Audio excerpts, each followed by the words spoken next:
अस्सलाम वालेकुम डॉक्टर साहिबा, कैसी हैं आप? बिल्कुल ठीक ठाक, thank you very much. First of all, thank you so much for giving us your time. So can you please give us a small introduction about yourself?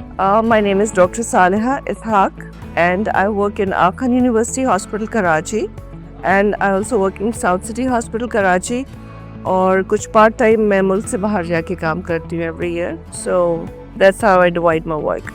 That's amazing. So Dr. Saleh, my very first question to you is that how would you define rheumatoid arthritis? देखिए, rheumatoid arthritis जो है एक autoimmune disease है जिसमें आपके अपने जिस्म के खलिए जो है वो आपके ख़िलाफ़ काम करना शुरू कर देते हैं और आर्थराइटिस जो है वो ये सबसे ज़्यादा आपको इफ़ेक्ट करता है वो छोटे जॉइंट्स को करता है, जैसे हाथ के जॉइंट्स को, पैर के जॉइंट्स को, कोहनियों को, शोल्डर को, इन जॉइंट्स को सबसे ज़्यादा इफ़ेक्ट करता है। और इसके इनिशियली जो होता है किसी भी एज को इफ़ेक्ट कर सकता है। हमने 2 साल के बच्चों में भी देखा और हमने 80 साल के लोगों में भी देखा है, बट सबसे कॉमनली हम 40-50 साल के लोगों में न्यू ऑनसेट रूमेटॉइड आर्थराइटिस देखते हैं। और जनरली इसके सिम्टम्स में ये होता है कि लोगों को इनिशियली थकावट शुरू होती है, बुखार कैसी कैफियत होती है, उनके जॉइंट्स में दर्द होना शुरू हो जाता है। मगर देखें जो लोग एक तो एज के साथ साथ भी लोगों को जोड़ों में दर्द होता है, मगर इसमें आपको जो एक वाक़तन फ़र्क चीज़ नज़र आती है वो ये है कि जोड़ों में दर्द के साथ साथ आपको सूजन भी नज़र आने लगती है। आपके जो छोटे हाथ के जॉइंट्स हैं इसमें सूजन आती है, प्लस थोड़ा सा उसके अंदर रेडनेस होना शुरू हो जाती है, लाल होने लगते हैं। और जब आप सुबह उठते हैं तो आपकी कैफियत ये होती है कि आप अपने हाथों को मुट्ठियाँ भी नहीं बना सकते क्योंकि वो हाथ और पूरा जिस्म स्टिफ होता है, ऐसे होता है जैसे जिस्म जम सा गया है। और अक्सर हालात में लोग इसको एक एजिंग की भी कैफियत समझते हैं, तो 2-3 महीने तो वो ऐसे ही गुजर जाते हैं कोई छोटी मोटी दवाई लेके। मगर अगर ज़्यादा अरसा हो जाए तो फिर डेफिनेटली अगर ये सिम्टम हो तो फिर हमें अपने किसी रूमेटोलॉजिस्ट को दिखाना है कि देखें कि कहीं रूमेटॉइड आर्थराइटिस तो नहीं है।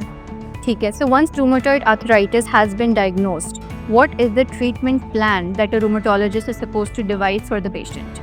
देखिए, रूमेटॉइड आर्थराइटिस को जितनी जल्दी हम ट्रीट करते हैं उतना जल्दी हम उसका जो डैमेज है, जो उसकी वजह से जो उंगली आप यूँ समझ लीजिए कि जोड़ों में जो परमानेंट डैमेज हो जाता है हम उसको रोक लेते हैं। तो इनिशियली हमारे पास जो दवाइयाँ हैं वो ओरल फॉर्म्स में आती हैं जिनको डिजीज़ मॉडिफाइंग एजेंट या डीमार्ट कहा जाता है। अगर 2-3 महीने में उस पर काम नहीं हो तो फिर हम उसको एक मज़ीद दवाइयों पर डालते हैं। उनको हम बायोलॉजिक्स कहते हैं या फिर हम उनको कहते हैं कि अदर ओरल एजेंट्स होते हैं। बायोलॉजिक्स में जो होते हैं वो इंजेक्शंस होते हैं और फिर हमारे मुल्क में लेटली जो है इंट्रोड्यूस हुए वो जैक इनहिबिटर्स हुए हैं, जिससे हमको एक फ़ायदा ये हो गया है कि जो कि चीज़ें हमें इंजेक्शंस की सूरत में देनी पड़ती है वो अब हम गोलियों की सूरत में भी दे सकते हैं। मगर ये हर पेशेंट के ऊपर डिपेंड करता है, पेशेंट की हिस्ट्री को देखते हुए, पेशेंट की उम्र को देखते हुए हमको दवाई डिवाइड करके देनी पड़ती है कि किसको कौन सी दवाई सूट करेगी। मगर हम इसको स्टेज वाइज ट्रीट करते हैं। पहले हम उसको इनिशियली सादा दवाइयों से, दर्द की दवाइयों से, स्टेरॉइड्स भी देने पड़ते हैं, फिर डीमार्ट्स और फिर उसके बाद बायोलॉजिक्स या जैक इनहिबिटर्स देने पड़ते हैं।